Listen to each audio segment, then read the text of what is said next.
Crypto, technology, finance, entertainment, gaming, and everything in between on this show. Running the show Monday through Friday, 9 a.m. to 10:15 a.m. Eastern time each and every week. We've got a lot of stuff to talk about today, specifically Yuga Labs' big-time revenue event yesterday with the sale of their Bitcoin Ordinals NFT collection, Twelvefold. That's a big one. Some of Amazon's NFT plans really leaning into Web3.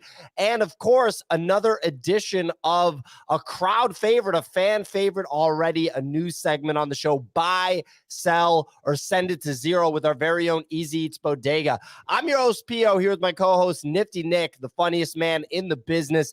Easy, the host of GM Market Talk, the founder of Bodogos, an NFT collection soon to hit a blockchain near you. Kicks, the CEO of Crypto Raiders. They're rolling out Cyber Stadium. That's a really exciting new product, new game that's coming out. Can't wait to see what the response is to that one. He's also a co-founder in the Nifty and an intelligent degenerate extraordinaire. Signal, the host of Artist Spotlight, writer extraordinaire, very analytical thinker. Love hearing her takes on the NFT space. Spencer, the founder of Spencer Ventures, representing for institutional capital. He's been hot as lava lately. And last but not least, Bunny, your bio just says Nick was wrong about 2BTC. Holy crap, was he off on that Yuga auction, the 12-fold thing. My Lord. He was very off. He was very off. I believe that Kicks and Nick said 0.2 Bitcoin was 0.25. going 0.25 Bitcoin.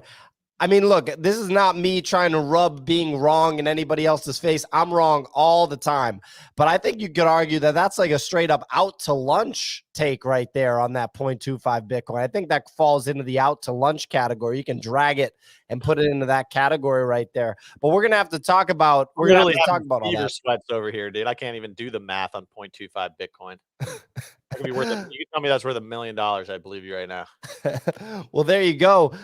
Producer extraordinaire Clemente. I keep forgetting to introduce him in the intro, but we got him here. He's running the show. Love having him. Clemente, what's our question of the day? Question of the day is, what is one item on the top of your bucket list? Okay, one item on the top of your bucket list. I guess for me, going to South America. I've never been to South America. Been to a lot of other continents, not South America specifically. Want to go there. Kicks, what's a bucket list item for you, buddy? Bucket list item. Great question. No fucking idea. I'd say, meeting a president, real life, shaking their hand, and, maybe having even just a nice Pilsner with them. A sitting president specifically, or any president, like past? Well, beggars can't be choosers, but I think a sitting president would be like the coolest. That's the cream of the crop, right? But even a past president, that'd be cool. Just like, have a beer and talk to one of them. I got a lot of respect for all of them. I'm not one of these, love them, hate them kind of people. Interesting. Very interesting. A former or, sitting president is on Kix's bucket list. Easy. What's something on your bucket list, amigo? To make $1 billion. That's an interesting bucket list item. Sounds like more of a grandiose life goal. Yeah, like wait 10 years. You're not going to be interested in that. Let me tell you. It sounds like you're going to realize that, like, isn't that still a bucket list item? A grandiose goal? Or am I incorrect on what that could potentially fall into? I mean, I don't know. It's a weird bucket list item. Like, one thing would be like if you were like sell a business or something like that. Then that would be like one thing. If you're like have $1 billion in my bank account, like I don't know. No. Okay. Well. All right. I'll change it. Own a Yuga ordinal for 0.25 Bitcoin. I haven't been to Iceland, so I'd like to go there. People say you can do the Iceland country in just one trip. Well, yeah, if you do the whole drive around. I used to, I had a startup that I ran for a small period of time where we actually did travel guides. I'd never been there, and I still put together like an Iceland travel guide, essentially. and partnered with like local tour businesses and stuff. Well, you would know this then, Nick. It's super windy there, and they actually don't cover wind damage on car insurance. So if you open your door the wrong way, you can just lose an entire door to the wind. I mean, that seems like an exciting trip. I'm gonna be honest. It'll be a story for the ages. I come back and I'm like, so here's the deal, guys. I went to Iceland. I lost a door on my car. Yeah. And I didn't have insurance, so I now had to pay for a door, and it cost me, a couple $1,000s. How much does a door cost on a car? I don't know, but it can't be more than like a couple grand. If it bends the frame, the car's officially totaled. So depends on how bad the door gets taken off. Okay, well, suddenly we're dealing with tornado force winds with this car, but it's a big deal when the insurance companies don't cover it. Look, here's the deal. I still want to go to Iceland. Okay, I want to go check it out. I'm gonna go there. And we got some good audience responses here. They know how to play the bucket list game. Billy said skydive over the Swiss and Italian Alps. That's a proper bucket list item, right? Like, that's an interesting idea. That's what would go into a movie. It would go into a screenplay about a bucket list, is something like that, right? I think there was that movie with like Morgan Freeman and Jack Nicholson or something. No, what was the guy, the one where the guy actually went to Iceland and he's like skateboarding down hills or mountains, like with the Lords of Dogtown.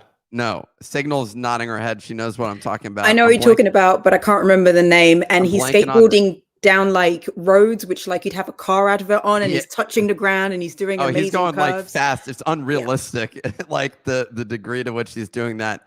But wasn't that a movie on like bucket list items? Maybe it wasn't, or it was just about happiness or something. Whatever it was.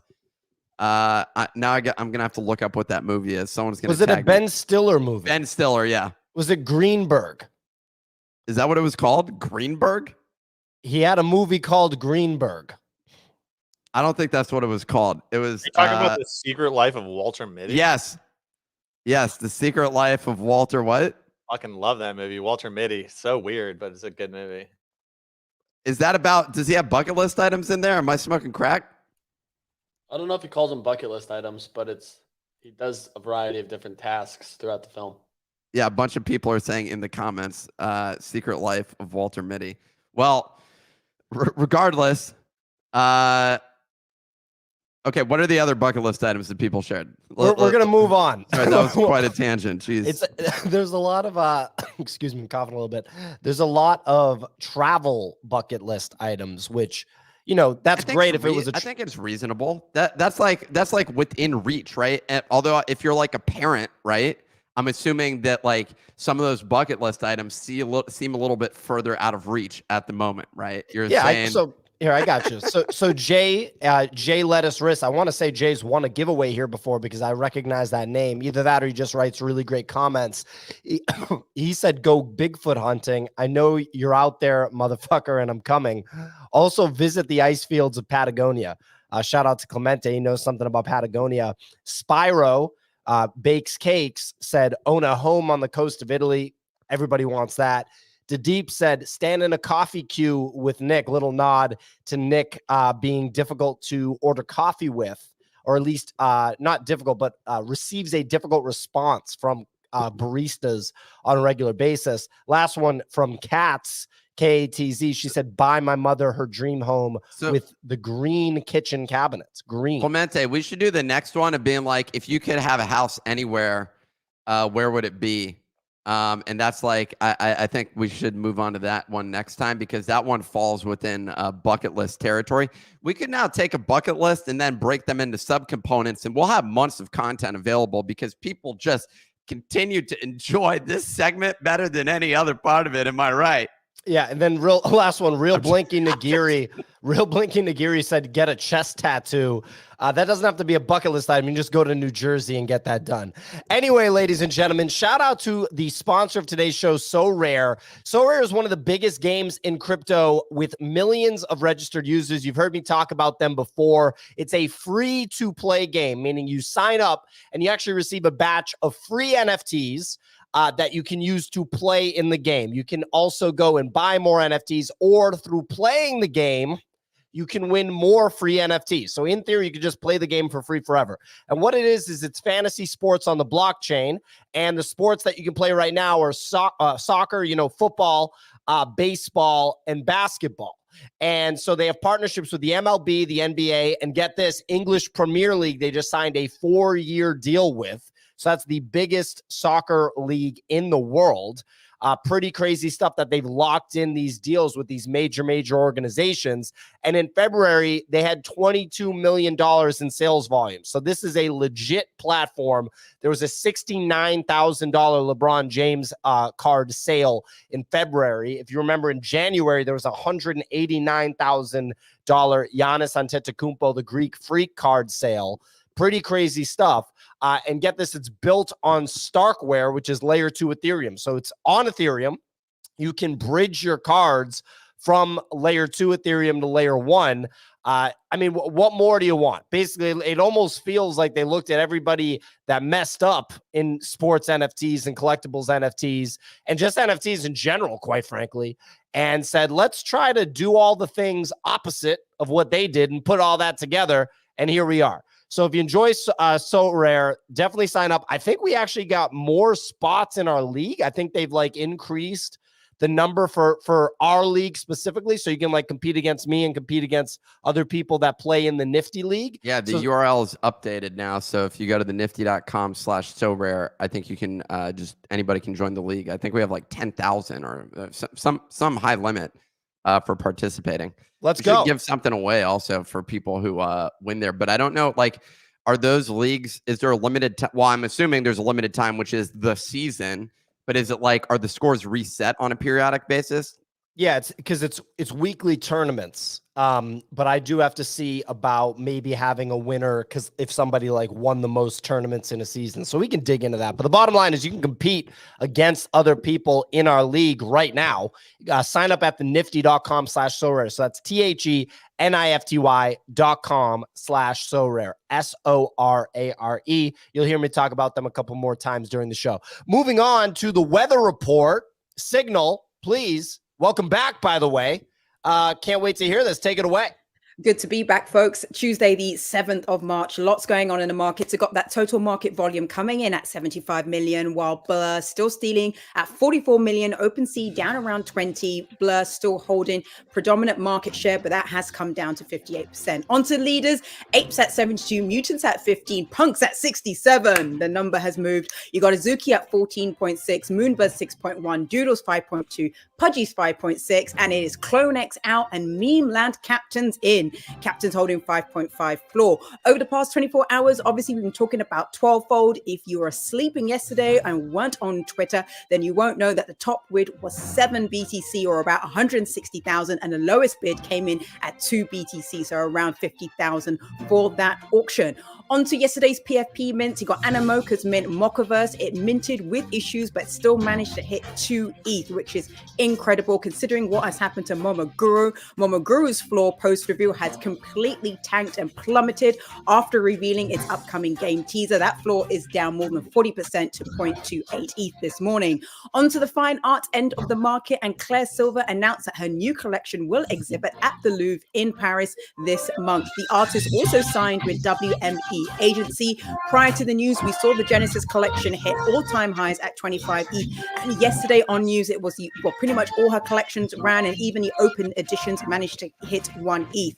And lastly, back to Meme Land announcement, they have said that the team, they earn approximately $9,608 per month. That is $46,000, and they're going to be distributing that ape to captains holders who participate in questing. So this is one of the reasons why we're seeing Meme Land up in the leaders. They're actually doing things. Onto crypto, BTC at 22, ETH at around 1,500. Sol still earning, still around $20. So crypto all holding there. We have seen Blur go back down to what it originally came in at around 0.6. So overall, fine art end of the market doing incredibly well with news. We've had Fidendas, we've had Claire. We've had the Louvre, so much news happening on that side of the market. But on the PFP side, it is a game of musical chairs. So for now, the 24-hour forecast, depending what you hold, it's a mixed bag of wintry stuff. Back to you, folks. I love the comment from Signal. That's the most bear market comment ever. People really enjoying Project X because they're not a rug. They're actually doing something. So that's very exciting. We're looking forward to other projects in the space, hoping that more than 10 people stick around NFTs. That's what we're really interested in right now. Back to you in the studio. You want me to do the newsletter today, Pio? All right. Yes, please, sir. All right. Nifty newsletter today. If you're not subscribed, go subscribe at thenifty.com. TheNiftyMouse, Nifty Mouse, as they call it, you know? That's a little thing I've been thinking in my head, but no one else thinks it. TheNifty.com. Go sign up there. Kicks is wondering about that joke, making a cringe face. Amazon reportedly upgraded its NFT platforms to include giving customers the ability to purchase NFTs tied to real-world assets. That's pretty exciting from Amazon. Less exciting from Amazon was them not continuing with their plans with the headquarters in Arlington, Virginia, where I'm from. A-Town represent. Not going to be good for the real estate market there. But I don't think DC real estate's had any problem. Famed AI artist, Claire Silver, one of the first people on my podcast. She, as we mentioned earlier, Signal mentioned it, has her new collection at the Louvre. It's worth saying again. That's pretty exciting. Gonna be honest. Congratulations to Claire on that. Zeblax announced a partnership to release the official NFT collection of legendary boxer Muhammad Ali. This NFT collection has been hidden for decades, and now it's uncovered and revealed for the first time. Zeblax has announced Muhammad Ali's collection. I don't know what the deal with that is. Yuga Labs 12-fold. We discussed that. That's about to be a conversation that we have momentarily. And Apple has so far refused to greenlight Uniswap's crypto wallet. Wah, wah, wah. Well, that's a difficult one. Not given the green light. Probably didn't want to announce that in advance, but I like it. It's us versus us versus Apple at this point on the NFT side of things. The Kicks, what were you going to say? Just Apple's a bunch of bozos. Dude, clearly. And that company, never heard of them before, not going to make it. That's what I say. I'm assuming their stock is suffering significantly due to. I'm just wondering what the FTC is doing with their budget, you know, considering their job is to, you know, regulate antitrust matters, you know, but that's a story for another time, Nick. How are they going to afford to do their job without funding from Apple, Kicks? I mean, come on, dude. Where's that? Dude. Actually, just kidding. They don't pay taxes. All right. That's what they mean by pay the piper, right? That's correct. Quick reminder, if you didn't sign up at thenifty.com. We are plowing forward with some exciting things on that front. Needless to say, I sound like the boy who cried wolf the number of times that I've mentioned this, but you know, one day you'll see. Let's dive in. Top story, Yuga Labs. Dude, okay, I was way off with this by almost an order of magnitude. It wasn't that bad, but I was off by 10x. More than, 10. It was 10 times what I thought before. I don't know that it depends on where the normal distribution is. I don't know, so it's hard to assess that. But the bottom line is, our prediction was 0.25 Bitcoin as the floor for these. The cheapest. Yours was you and Kicks. That was your prediction. And PO, and the cheapest was 2.5 Bitcoin, right? I mean, that's just absolutely absurd. I just don't even, I can't believe it. I will say, I was saying all along that this art looks incredible. You know, there's nothing better than this art. Looks like whatever those candies that we were discussing yesterday. Yeah, I don't know. What is everyone's thoughts on this matter? I was absolutely shocked to And I see want the results. And I want to talk about that and what the reality of that means. But I'm curious to see what Spencer thinks. And I want to definitely hear from Signal and Easy on it too. Spencer, what do you think of the price action? I feel like it's pretty that was pretty expected. But what do you think?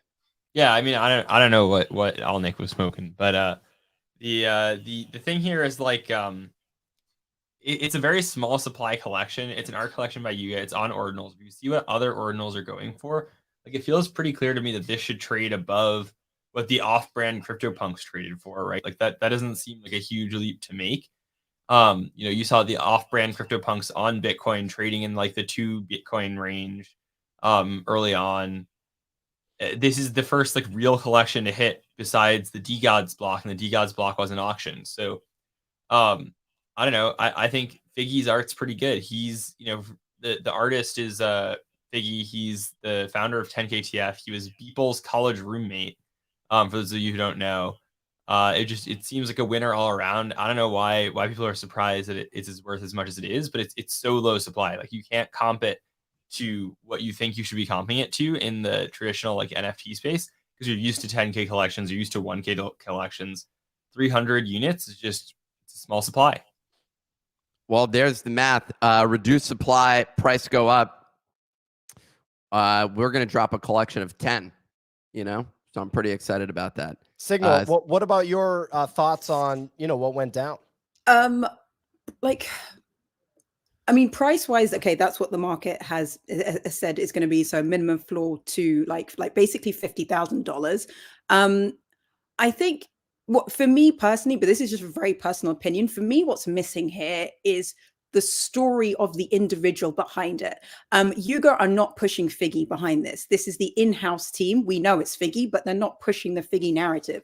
So you have to look at this as Yuga, the entity, doing it. And just personally for me, I don't really want to own sort of in-house art from Yuga. I would rather take $50,000 and put that into emerging artists or established artists, like somebody who has a story where the narrative will carry and can actually go beyond just the market that is on Twitter right now. I just don't find it very like interesting to hold. I don't know. There's nothing personal there. It's Yuga. Everybody loves Yuga. Everybody loves Bored Apes. He'd never fade them. But as like a personal collection that I would want to put money into, it's just not what I would want to hold. I prefer to hold the story of an individual whose work resonates with me, both visually and narratively. Yeah, I think it's interesting. Look, the bottom line is that the factor in this that's least significant, or the only risk factor in this actually is Yuga. Kicks, go ahead. Yeah, first of all, my hands look really thin on this camera. I'm wondering what's going on there. But just quick question: what secondary market is this going on? I think I'm hallucinating from this view. What? Everyone wants to know what's going on. What type of lens is that, Kicks? Because I need to get one of those. Lens, right? What secondary marketplace do these trade on? I'd be really interested to see if they're trading at all on secondary. I tried to look at some of the marketplaces, but they haven't even been sent out yet. Oh, okay. Yeah, because I think it would be really interesting to see if this Yuga Labs project like sparks a lot of secondary trading around it. Yeah, I'm just curious because I could see it very easily coming in potentially even higher than what it minted out yet. But I guess we got to wait for him to get sent out first. I mean, look, it's big news on the Bitcoin side. Nick, I want to have you news, skinny hands. That's what they say, you know. What were you gonna say? No, and Clemente just let me know that the audio is coming through, so I'm gonna just stick around and wait. But anyway, look, I wanted to put this out there. The Bitcoin whales have a lot of money. And that's what Gabe Layden talked about on our show. And he's 1,000% right. The other thing is, I think that a lot of people, when they're in any kind of bubble, NFT, Twitter, and Discord is its own bubble. And I've, talked to people about that. And I think that there's misunderstandings about the significance of that bubble. The crypto Twitter bubble is another bubble. I think because people see the quote unquote Bitcoin maximalist community on Twitter, they get one impression of like what all Bitcoiners and all human beings that own Bitcoin and human beings that are rich off Bitcoin are like. But the reality is if you talk to a lot of the people, like the actual people building on the Bitcoin side of the industry, which because we're launching a Bitcoin show, which actually goes live next week on Tuesday, sponsored by Trust Machine, which are some heavy hitters in the Bitcoin community. You know, I've had a chance to talk to, you know, some of the big dogs over there. And the reality is most of those Bitcoin maxi guys that are putting toxic posts out on Twitter don't even own one Bitcoin. Like that's like a big reality. And so those people literally do not matter. They're not an accurate representation of human beings that own Bitcoin. Just like there's a lot of people that are whales in the NFT space that don't have Twitter. And so those people don't matter. And that's why I think a lot of people thought that Bitcoin maxis wouldn't be into a Yuga Labs drop on Bitcoin ordinals. The bottom line is Bitcoin ordinals is the biggest thing to happen to Bitcoin probably since the Lightning Network. I'll be able to confirm that for you guys in the next like 2 or 3 weeks after we talk to some of these experts on the Bitcoin show. But the reality is like those toxic voices on Twitter literally don't matter. Like Twitter does not matter to Bitcoin at all. It does not matter like at all. And so this is the least surprising thing ever. People on Twitter that were saying that this was like a massive cash grab. And it's like, they're like sad to see money, you know, get sucked out of the space like this. I'm just really curious how those people like where they think like the money is like, you know, better spent going towards, you know what I mean? I think we should airdrop it into war zones would be my sort of thought is like one potential location. I tend to enjoy that, especially if we can do it to like tribal leads, which, sort of like. Oh, you weren't talking about Call of Duty Warzone. You were talking about like active real world. Yeah, I'm talking about real world sort of just airdrop, drop money into the place on pallets would be sort of my approach to sort of effective ways of spending money and paying off various government governments around the world. Just to be involved with like sort of covert ops and that sort of thing. I think that's helpful.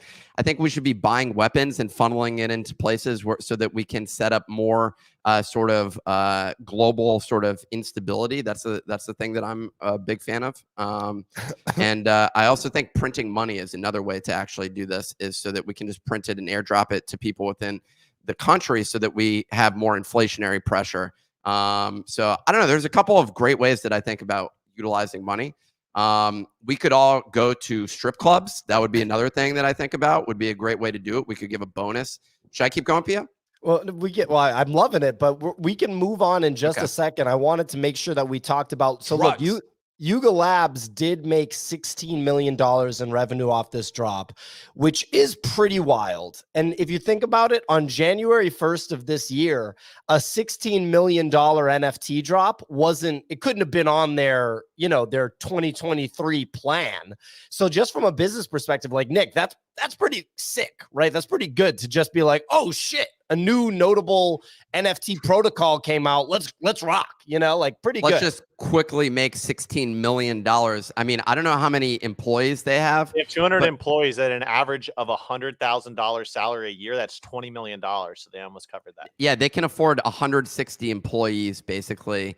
And there's no way they're getting 100,000. It's probably an average of more like 150,000. So they can cover 100 employees' salaries this year with just that one drop. If they did that twice, that's a pretty good setup. I'm gonna be honest. Like that's a pretty sick way of approaching things.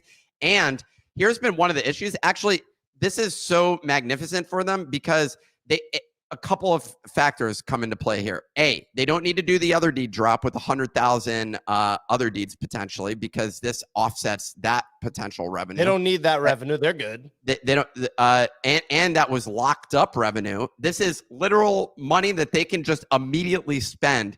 This is non-dilutive to any of their other NFTs. This is the best thing that could have ever happened to Yuga Labs, frankly. Like this is the start of a fine art vertical.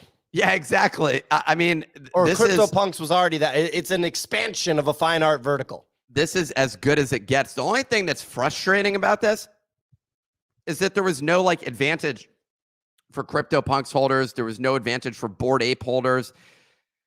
that's the only thing that feels a little bit off with this, is that they talk about like the main point of Bored Ape Yacht Club and everything that they've been building is that everything that they develop is going to be skewed to the advantage of ape holders. And this was one thing that just felt like it wasn't. I'm not like mad about that, but it does feel like this is just a different, complete, like entire area. So that's something I don't think ape holders know how to get on Bitcoin. Well, and they don't want fine art either.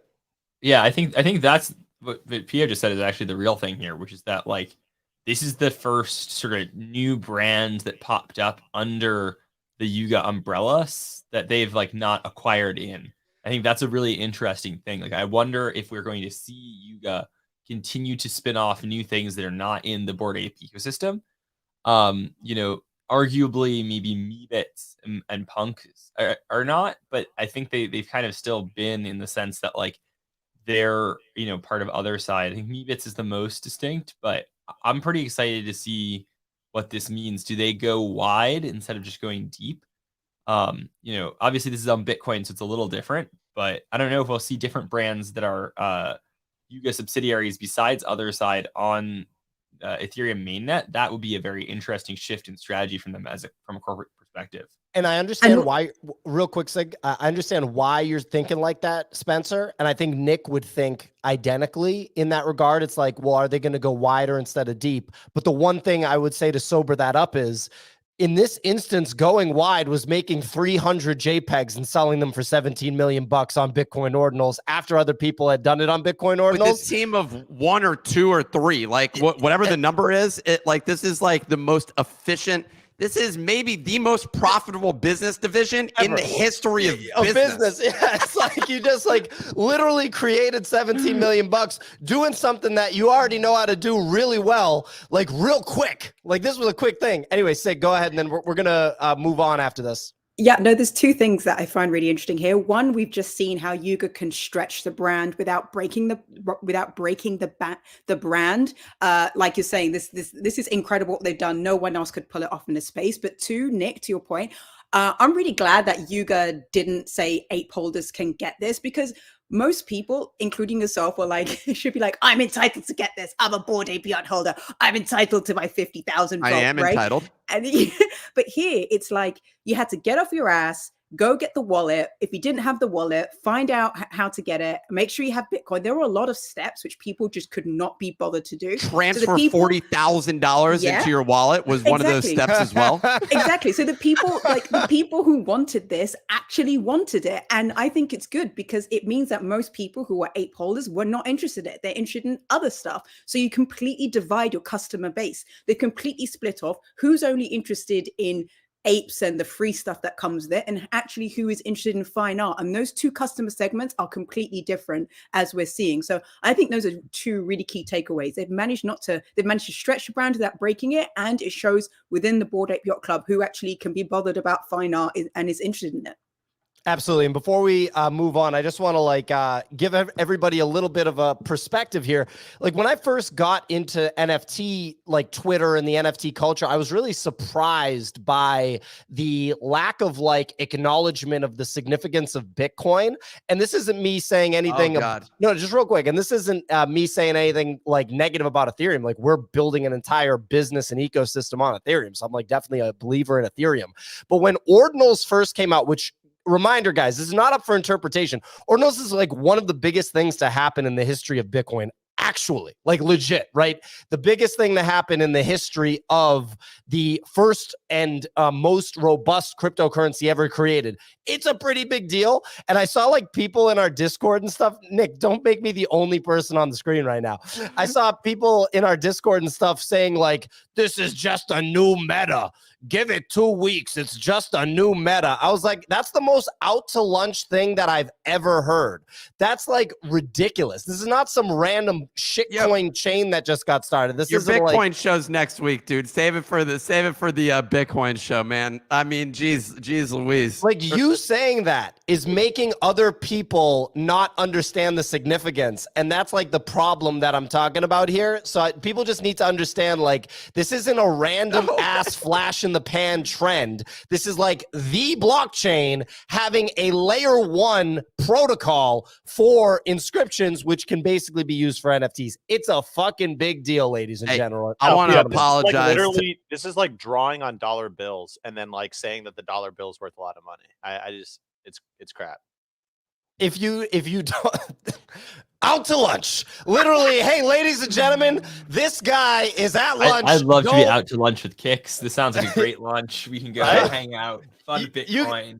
You guys Yeah, can they're go have your alive. pastrami's, man. I'm just Ethereum, telling would you. agree. You guys can go have your pastrami's. Anyway, moving I'm opening on. up a new Great club. European lunch. It'd be 2 hours. We'd have magnificent conversations. Dude, you guys are like brick walls, bro. Not going to make it. Anyway, so moving on to Amazon. Amazon is reportedly launching its NFT marketplace on April 24th. This is massive news. They are laying the groundwork to give customers the ability to purchase NFTs tied to physical goods that can be delivered to their doorstep. The company is planning to notify every Amazon Prime customer, at least in the United States, of its digital collectibles initiative once it goes live.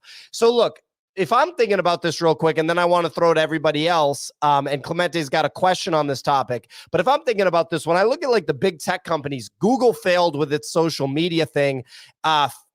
Meta, Facebook, that whole moving on from the metaverse and leaning back into VR, and to give credit, they've been on VR for going to AI. That just did not feel like the strongest move. What has Amazon failed at? What is like a big failure of Amazon? Their phone. That was a Lots of disaster. shitty acquisitions. Human rights for their employees. Is that a failure or an ethical issue? You know what I mean? I just think that Jeff Bezos' marriage.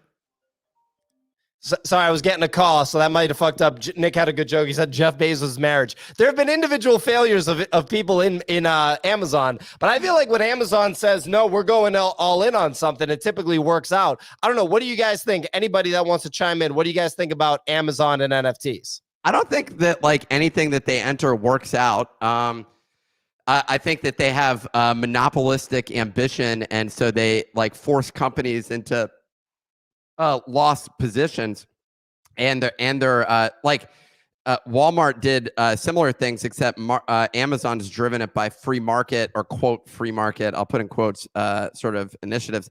As it applies to this, though, I think this is fucking huge. There was a quote that I saw the other day that I sent to Pio, and it sort of gives visibility to kind of the stuff that we're thinking about. But when the NFL put NFT drops in their email, their open rate went from 20 to 60%. And I think, look, there's going to be inevitably a short-term pump in that sort of growth hack. But I really think that this is a pretty big thing, in the sense that as long as some of these product companies can introduce those collectibles, what this is the future of is the cereal box stuff, or the toy at the Happy Meal toy at McDonald's. I was looking this up.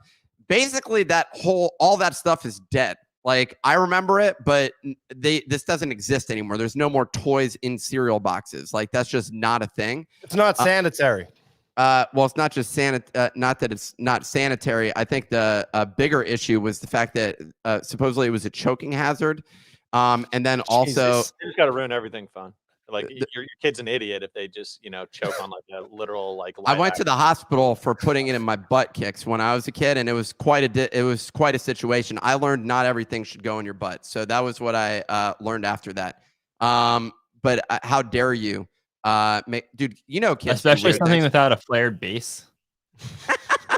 Oh my god. Okay, so oh my god. This is hard for me to recover from. The bottom line is NFTs, I think, associated with rewards programs make sense. The real question I have is, like, it needs to be executed properly in terms of what those deliverables are that you actually get. And so far, I've never gotten, I've never received any sort of reward from an Amazon product other than my favorite, which is cashback. That's what I like. I have the Amazon shopping card or whatever that's called, Amazon store card, and I get 5% back. That's what I like. So and I see someone comment. Well, anyways, let's. We got Clemente. Clemente's got his hand raised. I Clemente, lost. something I to add? lost the narrative, man. I'm gonna be honest. Clemente. Yeah, I've been seeing some comments basically saying like Amazon entering the Web3 space is bad for the ecosystem, and this is what I kind of want to throw to you guys, which is the reality of it is this is probably not going to pump your bags. So It's not going to pump the bags at all, like at all. Right, The $100,000 JPEGs are not going to be the focus. It's going to be $20, $10, $50 things, and maybe the rare one goes for like 100. But I think that there's also like an underlying thing here that a lot of people overlook is that Amazon partnered with AVAX for like infrastructure things, and Amazon's also going to be launching this on their own EVM chain. But I think that there's trickle down effects for both of those. That like one, Amazon building a blockchain is going to open up a lot more flexibility for like an easier consumer adoption. I doubt they even call these things NFTs. Like I think the banner that hits the website is going to be like digital collectibles, digital items, like, and they're going to be cheap. Like that's the crazy thing is like if you plan to trade these or try to make a quick profit, your profit margin's not going to be hundreds of dollars unless you're buying in size. But also like they've announced 15 projects. And I think maybe we see a short-term pump on whatever those are. But I think the bigger thing here is a way for like the digital to real world overlap that's going to come into play where you own a digital collectible that could potentially be redeemed for, say, a physical item that then gets eliminated. Well, Easy. What chain are they going to be on? It's its own chain. So Amazon's launching its own EVM chain. But I think the gas like layer fees, 2 or is it? No, so it'll be its own layer 1. So It's going to be similar to like the AVAX thing, its own layer 1. So here's the thing. AWS is their main business for Amazon. That's their most profitable division, and that's what actually subsidizes everything that they're able to do on the e-commerce side. And the way that AWS has always operated is essentially they productize the things that they're using on the e-commerce side, and that's how they generate a profit off of the e-commerce side of things is by productizing it. This is just an example of that, a use case, and it's a great way for them to essentially market that product and say, hey, developers, you can access this thing and look at all the success that we've had on our like core Amazon.com service offering. The price of these, this has no impact on Bored Apes or anything else associated with that. What this has a lot more to do with is essentially, I think, like rewards cards and other things associated with that. There's a ton of potential associated with that. That said, it's not clear. One thing that Amazon has had incredible difficulty with is they're so big is that they assign in Jeff Bezos's one pizza side or two pizza size teams. I forget the number of pizzas. I think it's 2 pizzas. That because they have all these siloed teams, it's incredible for them to do deep integrations across their entire stack. And that includes within like the e-commerce side of things. So for them to roll out an integrated service offering, it requires someone at the very top of the organization to say, here's an initiative that we're pushing organization wide. And I just don't see them doing that with NFTs. So you're calling this a flop? Sorry, what? You're calling this a flop? I'm not calling it a flop. What I'm saying is like the journey here is a long one, and this is going to be an incremental step down this path, because like I don't see a rewards program that exists on Amazon today other than me getting cash back that has any sort of relevance whatsoever, if there is one. Pigeonholing it, saying it's just a rewards program, because I don't think it's a rewards program at all. Like, yeah, I think this is just an opportunity for. And you said they're launching like 14 new projects. 15 collections are going to be on there, existing things. So speculation is going to be, some people are saying that Pudgies are going to be involved. That's like one of the big speculative bets. There's one Solana project, I don't think I'm allowed to share it, that I know of that's going there. And then there's 13 others. So there's like a few things that I think the bigger thing here is this overlap of like owning something on the internet that lets you then get something in real life, whether that's any sort of physical item, like so like a rewards program. No, because the rewards program is like you get points. Great. I don't think these are points. Like much like if you own a fucking action figure, you can then get the physical one.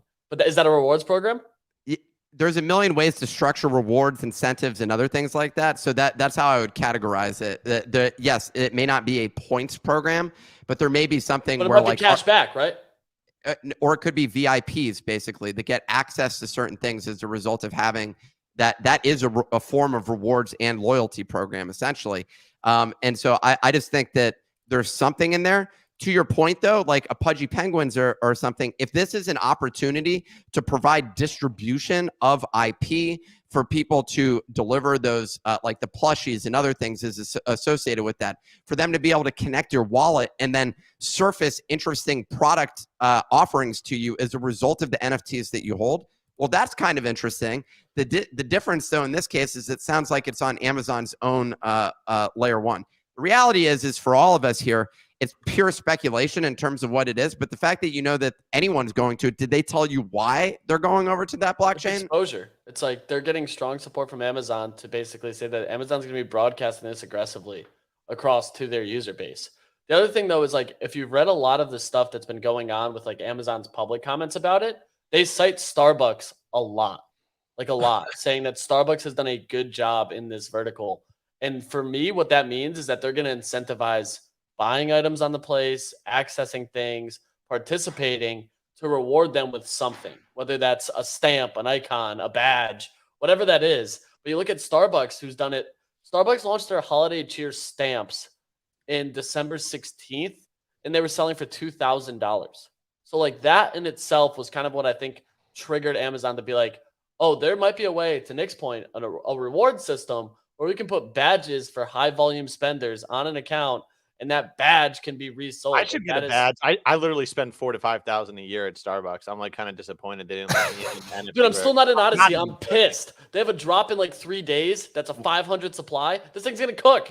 Here's one other speculative thing, since there's no criteria, I think, to what we speculate on associated with this. Amazon's gonna launch a token. Amazon has failed multiple times on anything associated with social media-like things, profiles, other things like that. We're running Twitch into the ground right now. Okay. So NFTs present another opportunity for people to create shopping profiles associated with their shopping behavior. Now, there's other things where people do this with the clothing items that they have, and they post that on their social media. And those are other products that exist to say, hey, here are the different looks that I have and that sort of thing.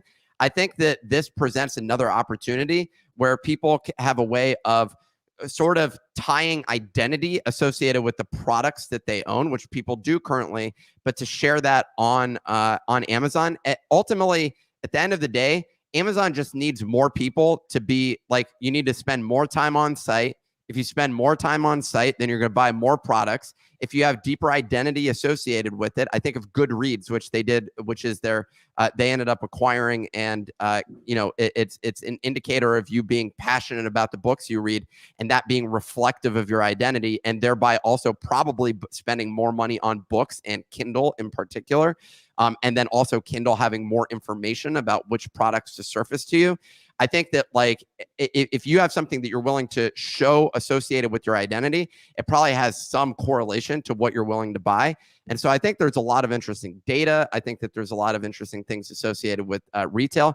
But I also still stand by the fact that this is step one in sort of a longer plan, rather than something that immediately is going to change the game for the NFT ecosystem. But one final thought on this is that this is massive from the standpoint that like, we said, hey, Amazon one day will issue, NFTs on their site, was like a statement that we would say in like 2021 about like the future potential of NFTs.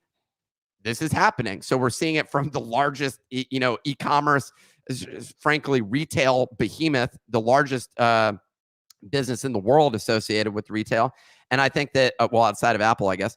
And that's just massive for NFT adoption. And I think that if we can see a lot of utilization of it, well, that's just more bullish for NFTs as a whole. It just means that also the landscape is changing and moving away from high-priced NFTs, which is what we've been saying is going to happen all along. So here we are. I could see Nick being like a big Amazon NFT guy. Oh, dude, I'm going to be a huge Amazon NFT sort of person, man. It's just really tied with my identity. I will be honest, though. Amazon probably takes the majority of my income. Oh yeah. And Nick, I could see you writing a guide on how to like blur farm on Amazon. So like basically like buying physical things on Amazon, getting the NFT points, and then just like reselling them on eBay. I can see you doing that. Look, Right. the bottom line is this is happening, so don't cry about it because it's going to happen, right? And I see people like crying about it, like more centralized. It's like, dude, you guys, Jesus, you guys got to figure it out. Anyway, shout out to our sponsor, SoRare. Sign up at the nifty.com/SoRare, SoRare. It is fantasy sports powered by NFTs. So think about a dynasty league in your fantasy league, but you actually own the NFT assets that represent the players. So each card has their own experience point status. The more you play, the better your cards get. They're big-time investors in SoRare. Alexis Ohanian, Serena Williams, some NBA players like Blake Griffin, Rudy Gobert, institutional investors like SoftBank, like LionTree. And they've partnered with people like Lionel Messi, Kylian Mbappe, Aaron Judge, Karl Anthony Towns, some of the biggest names in sports. So we have our NBA league going on right now where you can compete against me and compete with other people in the Nifty league. So go to thenifty.com, thenifty.com/SoRare. Originally, it was only 100 spots. Those filled up right away. Now it's a bunch of spots. So SoRare's developing, shipping stuff, and actually getting stuff going so more people can participate. Absolutely love to see it, especially from a big company like that. Remember, SoRare had the highest European funding round ever, over 600 million at the end of 2021. Crazy. So SoRare is going to be here for a while. Like I said, they locked in a 4-year deal with the English Premier League. Crazy, crazy stuff. Sign up at the nifty.com, thenifty.com/SoRare. Hey, we're going to move into a fan favorite segment. Oh, go ahead, Nick. Just real quick before we move in, I wanted to wrap up on one thing. Do you know why Amazon decided not to go with Bitcoin for their blockchain? I'm like struggling to figure that out. I thought maybe you'd have some insight on that. Ladies and gentlemen, we got amateur hour. From now on, Nick, I almost said easy. Nick is only going to ask Bitcoin questions to Balaji Srinivasan. That's the new answer. I'm not qualified to answer Bitcoin questions. So Balaji Srinivasan is going to be our guy from now on. Really excited to have access to a guy like that. And I can't wait to see the questions Nick asks him. Anyway, moving on to our new fan favorite segment. And by the way, anybody that wants to give me Bitcoin questions for Balaji Srinivasan, anybody that's so smart that they understand Bitcoin better than Balaji, send me your questions. Let's see what Balaji says. Anyway, moving on to our new favorite segment, buy, sell, or send it to zero with our very own Easy Eats Bodega. Clemente, you got that audio clip? You got that audio clip? I got it ready to go. Let's go. Ready to go. Let's hit it. Buy, sell, or send it to zero with our very own Easy Is this a new one? Bodega day trader extraordinaire. I just bought one. No, you didn't. Please sell it. Oh, no. Zero. Send it to zero, Easy. This thing is garbage. Whoa! Please sell it. We are going to name 5 NFT collections, and Easy is going to share whether or not he buys here, sells here, or sends it to zero. Ladies and gentlemen, welcome to the segment. Easy's here. Easy, are you ready to buy, sell, or send it to zero? I was born ready. Born ready. So, I think I got to play the audio, Clemente, because it's getting a little latency issue. But anyway, the 5 collections, we're going to kick things off right now. Right off the bat, coming in hot, Alien Friends at 0.23 ETH. For context, there was peak euphoria January 2022. Hey, look at that. That's also the all-time high for NFT volume. Look at that. January 2022, an iconic Gary V pump. So Gary V, something possessed him to pump this random-ass cartoon JPEG project. And it topped out at 3.5 Ethereum. Nick? It's not random. I mean, they had one of the strongest communities, and they were actually doing like partnerships with other projects, and they had a pretty loyal audience there. I don't even know what it was. I never viewed it as a Gary V pump, but sorry, Easy, you're the one who's in charge of this segment, so I apologize. I'll come after you to sort of clean up. Yeah, I mean, I'm probably sending this one to zero. Come out the gate, like. The partnership method that was huge in the bull market doesn't really have a lot of potential upside. Their biggest partnership was actually with Meta Cards, the Nelk brand and Full Send brand, which pushed them pretty high, and they had a collaboration drop with them that did fairly well. But since then, it's been relatively ugly. Last 7 days, down about 13%. Volume is basically non-existent on this thing. 5 sales a day. The founder, Mason Crow, relatively young individual, which I guess in the NFT space can be beneficial, but it's just tough when like you come from a space where like your roadmap is just collaborating with other projects, and other projects are also struggling. Anybody else have any thoughts? That's a send it to zero take from Easy on Alien Friends at 0.23. Spencer Signal, anybody, Kicks, Nick, anybody have any thoughts on Alien Friends at point? I just remember, I mean, the only thought on this is that like this was one of the main projects, and probably I think it may be in the 100 all-time highest volume. They have over 30,000 ETH in volume on this project. I just think that that's like, it is pretty insane to see a lot of these projects essentially imploding. And it's not completely crazy. It's just we're witnessing it right now. I think it's pretty exactly what I expected. It's the internet bubble. You watch these things blow up and then crumble, and the strong survive. The only thing that I would say that is potentially true of this collection is I think that Alien Friends falls into the category of was once large enough that it may be an M&A target later. Damn it! I think You just beat me to it. Yeah, I think that we've seen that with a couple of projects where, you know, you'd say Oni Force, for example, send it to zero, whatever, but then it gets bought out. Now there's new management. If we shift to a stronger M&A meta, which I think is pretty likely, you know, we haven't seen newly launched collections pump above 1 ETH in a really long time, except maybe Mochaverse, but we have seen acquired collections do that. And so it wouldn't shock me to see us continue down the path of acquisitions in the space. So how much would you spend to acquire this? $1 million? No way. No way. I don't know. That's I don't know. like the bare depends on the minimum, team, it depends on seems. the point. It has existing like previous IP to the NFT collection, so there is some value there from what the creator had already put there. So what was it? Who Luca was saying for only 1.5 million was a steal. So you're probably looking, somewhere around that region. Well, I mean, the other thing you got to see is there's 30,000 total ETH volume ever on this collection. That's a lot of fucking ETH. Yeah. But although the volume is dried up, as Pio was mentioning, and the thing I will say, the question is, what are you getting basically with some of these acquisitions? Oni Force to me was a better IP play than like I look at the floor Alien Friends like art itself. At least Oni Force had some art that I feel like could be sort of reused and utilized here. Alien Friends has that to a degree, but it was very much indicative of some of the baseline. It reminds me of like, what was it? The lemon one I mentioned the other day. That Little Lemon Friends. Little Lemon Friends. There were a bunch that sort of feel like the exact same thing. And I think they were all inspired by Cool Cats to some degree, or like in the same style. But Cool Cats at least had the distinction of like having this artist who had made this character over the years. And I will say, like, simple is better in NFT art, and at least Alien Friends has that going for it. But as it applies to the pictures associated with a lot of them, there's not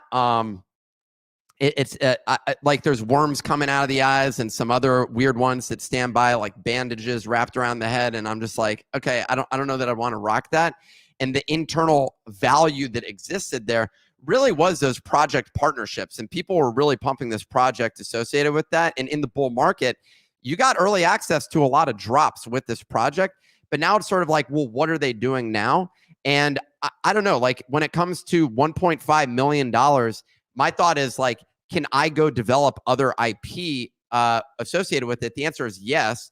And the only other thing is, you know, I would be looking at what is the strength of this community and how many people are using them as like profile pictures on like, NFT Inspect.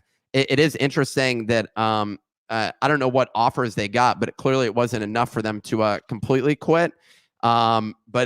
And no one was willing to pay the $1 million or whatever that they were trying to. Why would you ever? Like, I wouldn't have paid that. I think that the tool that they have is kind of interesting. If someone's trying to do a roll up and they want to take this site private and there's like insight that they can get out of it, it's interesting. The problem is it was all based on a Chrome plugin, so you need to incentivize people to install that. But the insight on that would be like, hey, I'm looking for like, what are the top PFPs on that site? And that's how I would sort of rank it associated with essentially anything. Oni Force is ranked 66 with this, and Alien Friends is 38, so it's higher. So I don't know. Maybe it's a good one. Well, look at that. Maybe it's a good one from Nick. But Kicks? Yeah, I was just thinking this could also be an opportunity for a SPAC roll up. Just take. Yeah, that's what I'm saying. I'm saying someone comes in and they say, you know what, we're going to buy 10 of these projects, put them in together. But the problem is you're not going to spend. Now you're talking about spending $10 million to like do a roll up. You got to get these on the cheap. And I think there's still a little more time. Give it a little more time. We're sending you in as the negotiator. Dude, I just think wait till the end of the year, and some of these projects are going to be worth closer to zero, like Easy's predicting here, and then that's a great time to buy them. Anyways. There you go. Well, that's a send it to zero call from Easy. Next collection on this is going to be a good one, ladies and gentlemen. We got Creepz at 2 ETH. So Creepz recently migrated to a new contract to enforce royalties. There's a high priority on gaming. Danny Seed Phrase owns 615 of them, nearly 4% of the total supply. Easy, buy, sell, or send Creepz to zero at 2 ETH. I'm a buyer. As crazy as it sounds. Wow. Yeah, I'm actually a buyer of Creepz. They're rolling out a bunch of new things from the gaming perspective. And I'm like a huge believer that this gaming meta is only just starting. We've seen Polygon change their name to Polygon, from studios to gaming. We've seen a lot of other plays continue to trend up. You even have Dr. Disrespect pushing out tweets right now that are so pro like NFT gaming that I just think that games that have shown an existing move here and actually gotten some interest, Creepz holding 2 is impressive to me. Like, that's genuinely impressive. And I don't think that stops. Like, I think that we still continue to see upside on it. And like, if you look at the cold-blooded Creepz, it's actually 2.3 and they're up 23% today. So they continue to tease future game rollouts and additions there. And to me, I'm like, this fits the narrative, and a community like theirs that will literally attack you for anything you say about the project is like a good sign in this market that they're still so strong. So like, for me, I think they can push 3. So I had placed a trade on them, and I think I lost money on it, and their community was furious. And the founders blocked us. Here's breaking news, Pio. At least one of the founders has since unblocked me. And so that's bullish. Let's see if the old boys are unblocking. That's a bullish information, in my opinion. I'm the Creepz. They have one of the I'm blocked. I'm just hella blocked right now. Okay, well, one of them unblocked me. I don't know what happened there, but the reality is, I think Easy may be right about this. Look, they're out there building, and there's no doubt that my biggest issue that I have is that their plans are just so damn ambitious. Like, they're operating on 10 fronts at the same time, and when I see that, just typically it's a red flag for me, because I'm just like, how are you going to like execute on all those things at the same time? But now what if they just shift that and focus just on the game aspect? Like, that's going from a lot to a singular focus, and actually creating a plan for those singular focuses, I think is where they'll find success. And you have people like Seed Phrase, who's a huge believer in this. That's not something that I want to fade personally. And like, to me, the project, just because of that cult-like community, is honestly one of the more interesting aspects of it, because like, you don't get that anymore. And like, having the success that they've had and still being able to hold the floor price that they're at is what has me really interested, because it seems like every announcement gets people just as excited as the last one. And in this market, it's an attention economy. And based on this narrative shift we're starting to see and the massive ramp in gaming, I think that this is kind of like a perfect storm setting up. Building games is hard. That's my only feedback. Oh yeah. Anything from Spencer Signal? Yeah, I kind of feel like what's happening in gaming now is a bit like what was happening in 2021, where everyone was like gaming. And then it's taken, like, even look at Pixelvault, how long it's taken them just to get to this stage, which is releasing the reboot protocol. And then they got the white paper coming out. So I think while the thesis of the trade is good, it just feels as if like how much time will it actually take for them to get the game out? That's my only concern, because the only project we've seen, and surprisingly, Seed Phrase is in it, Wolf Game, which came out with a game, it was ready to play, everybody went crazy for it. That's one of the few games we've seen just take that momentum. Or like, all I'm saying is that the failure rate in games, as we always hear, is extremely high. So it doesn't mean that every project that has a good floor and is going in gaming is going to make it.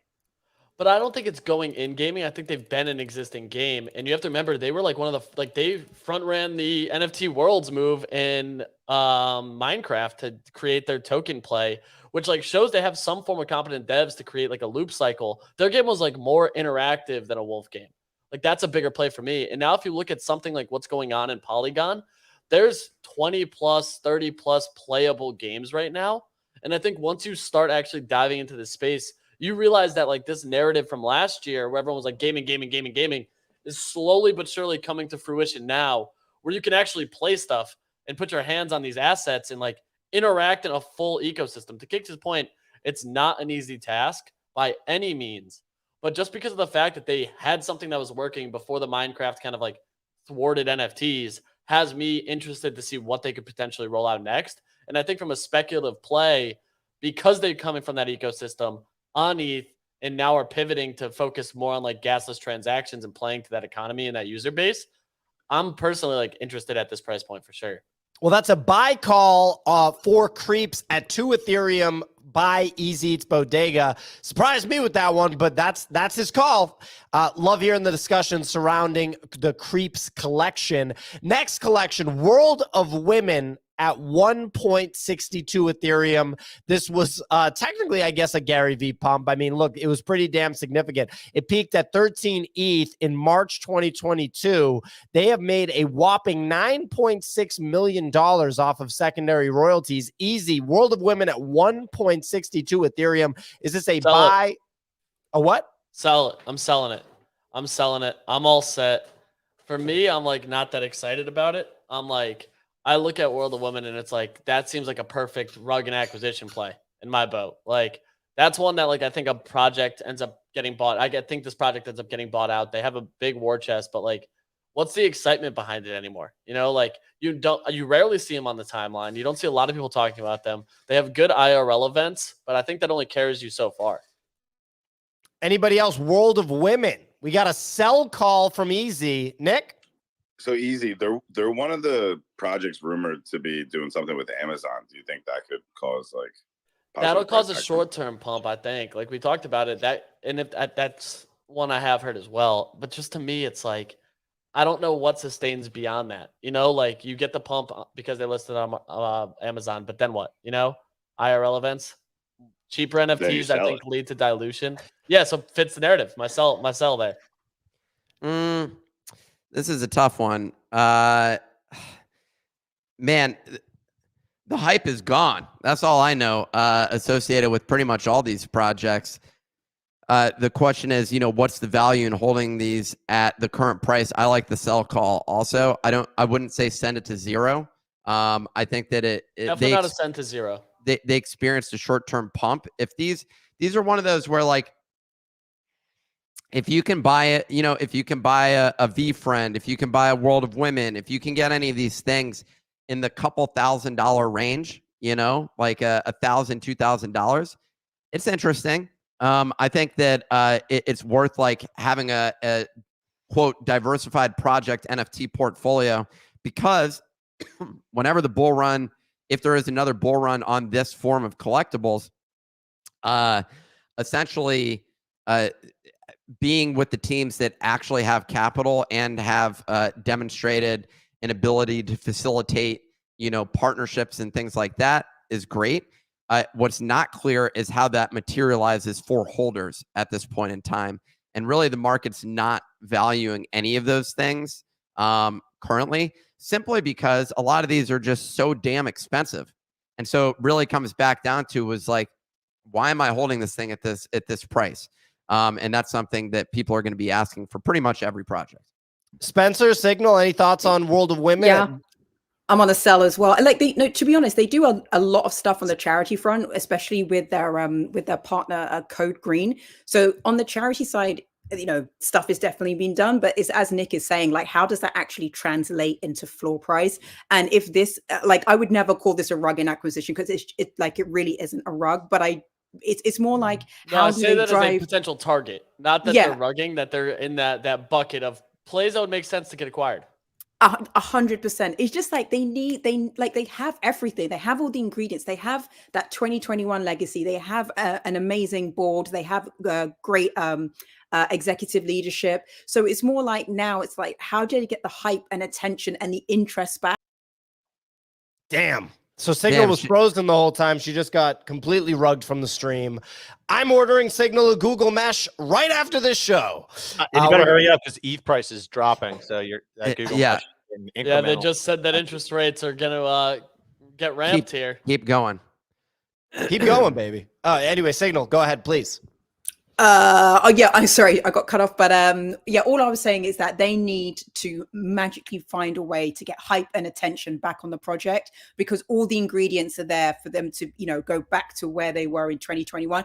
Obviously not as high, but at least to be considered a mid-chip because right now they're not even a mid-chip. Spencer, any thoughts on World of Women? Not really. I mean, I think I've just my gripe with World of Women, which is that I think it was a predominantly male-founded team that then just kind of founded it to do the narrative. They then hired in a lot of women to be the front of it. I think that we will see projects in the next cycle that will be focused on adoption from women. And I've just got to say, I've not met women who want to buy a project called World of Women. It just feels too on the nose, too trying to appeal as a specific point in the space. And I think that when we see the next cycle, it's not going to be the one that sees the most true female adoption. Fair enough. Moving on, that's a sell call from Easy. Obviously, we heard, excuse me, from everybody else. Quirkies at 1 Ethereum, Easy. Quirkies became popular with the Bored Ape Yacht Club community. After starting the year at 1.5 Ethereum, they dipped all the way down to 0.85 Ethereum in March.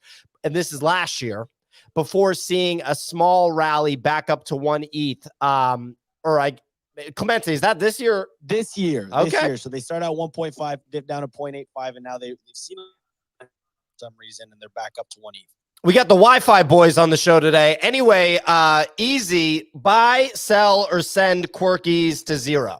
I'm selling them here. I don't think they go to 0 because, once again, very, very strong community. But for me, I'm just I don't know how they go above 1 without anything major tangible coming from the project that's been clearly shared across the timeline. You don't really see them many times. I know me and Kix got in wicked early on the 1 ETH challenge on these and both papered them before they pumped to 3 ETH. That would have been a cook. But yeah, I think sell at 1 ETH. It wouldn't shock me if these continue to trend lower over time. So a sell call from Easy. Anybody else thoughts on Quirkies? No one's got it. No one cares. Every project has their time in the sun. It's really hard to keep it going after that. It's tough. You know what I mean? It's just it's an attention game. And unless you're doing something unique and different, it's really hard. But maybe they can. I mean, I thought it was crazy they even went to 3. I mean, it just showed they had some diamond handers in that community. Kix describes it sometimes. It's kind of like a hit song. It's hard to tell if it's going to come back into popularity. Anyway, last collection, ladies and gentlemen, My Pet Hooligan at 0.87 Ethereum. This is a gaming NFT minted back in December 2021, but community claims to have held strong through the ups and downs and have repeatedly... My Pet Hooligan at 0.87 Ethereum, ladies and gentlemen. It's the gaming narrative. They have a fully playable game. If you remember in Vegas, the game was you could literally play it with an Xbox controller. I think this is one that I'm interested in as well. I think these get back over 1 ETH. Consistent sales, still not aggressive as far as sales go, but anywhere from 0.87 over 1 consistently. You even look at the frequent sales over the last 15 hours, there's been multiple sales over 1. A lot of sales even recently at the floor. And to me, I just think that this team has a strong, really strong community, and the team itself that's actually behind the project looks pretty good. I believe they're going to be releasing like a first-person shooter style game or top-down shooter style game, and the graphics are really good. Like for me, I'm excited about it. AMGI Studios is the actual animation suite behind it, and it's all PvP in a social quote metaverse, which I don't like the metaverse aspect of it, but I think if they launch more mini games on it, the gameplay was fun. So for me, I'm like, does this surprise me if it gets back over 1? Absolutely not. Like here, it actually looks pretty good at 0.86. If it gets back into that like 1.3 range, I'd be excited. So I'm a buyer of My Pet Hooligan. It fits this kind of meta shift that I think we're seeing. When we were in Vegas, that guy had the booth set up and we played it. It's where you have the little bunny with the weapons and you can kill bored apes and shit. It was pretty polished, if I remember. It was a really good looking game. Like, Is that My Pet Hooligan? Yeah. The game is That's really the only smooth. cult-like project Nick hasn't fudded yet. True. And I think it's because Nick played the game and got to shoot a bored ape and he was like, oh shit, this is crazy. I like it. Anybody, any other thoughts on My Pet Hooligan? Spencer, with your fund, are you paying attention to gaming ecosystem? A little bit. I mean, I don't know. I think the gaming narrative matters a lot more than actual like game development. Because we've seen people develop games, and it's just like if you get to the user adoption point, you've probably held too long with a lot of gaming stuff. But I know there's a lot of people who are maxis on it. I think gaming NFTs will be a really big deal. I'm just not convinced that the speculative trading part will make sense because I don't know how you have a game where the utility that you give any individual NFT is worth like 2-3 ETH. It just doesn't seem to make sense to me, right? Like one of my big maxims in the last bull market was like, Alpha Black Lotus for Magic the Gathering is 100 grand. Anytime an NFT that was a gaming whatever hit 100 grand, I just sold it. There's no way that anyone's making something that's more valuable than an Alpha Black Lotus. That's kind of like how I see things. And so like, people are so off in how they think like Grail collectibles related to gaming, like ever are worth. And so I think this narrative is important, but does it matter? I don't know. I know I'm like a skeptic and that's a weird take, but I think NFTs are digital luxury that will manifest to some degree in gaming, that the in-game assets will be NFTs, but they're not great to speculate on. Yeah. And a lot of them won't be worth anything. Just like in normal games, like you open a loot box, like, you're not just like printing money off of every loot box. Like it's very rare that you get something that's actually worth something. But I agree with that take, and I am in NFT gaming. A lot of times before these games launch, the speculation goes insane, and when the game actually launches, then the NFT assets get priced to reality. So, like NFT gaming can be massive for NFTs, and people that are just throwing money around at any NFT gaming project can also lose money. Like both of those things can be true at the same time. I think what Spencer said is totally accurate. Is like you just have to discern the difference between a speculative asset versus like a sick game, right? And we don't know what the price correlation is yet. It's going to be juicy to see how this plays out. Easy still might be right. So that's a buy call from Easy, ladies and gentlemen.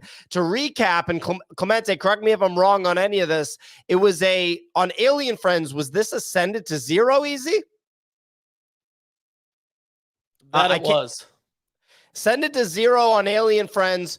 Creepz at 2 ETH was a buy. World of Women was a sell at 1.62. Quirkies was a sell, right, Easy? At 1? A sell on Quirkies, a sell on World of Women. Send it to 0 on Alien Friends. A buy on Creepz and a buy on My Pet Hooligan. All right, there you have it, ladies and gentlemen. That's our show. Oh, we got a bonus round. We'll have to get an audio effect made for the bonus round. Solana Monkey Business at 198 Solana, which is $4,000.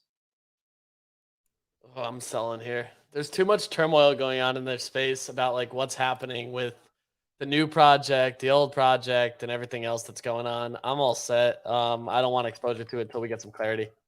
All right. Well, there's a little bonus round. Ladies and gentlemen, that's our show. Sign up for SoRare. Sign up at the nifty.com/SoRare, THENIFTY.com/SoRare. They sponsor the show. Fantasy sports on the blockchain. If you like basketball, baseball, international football, known in the United States as soccer, the biggest names in in those sports are on SoRare. It's pretty crazy, the partnerships that they've secured. Like I mentioned,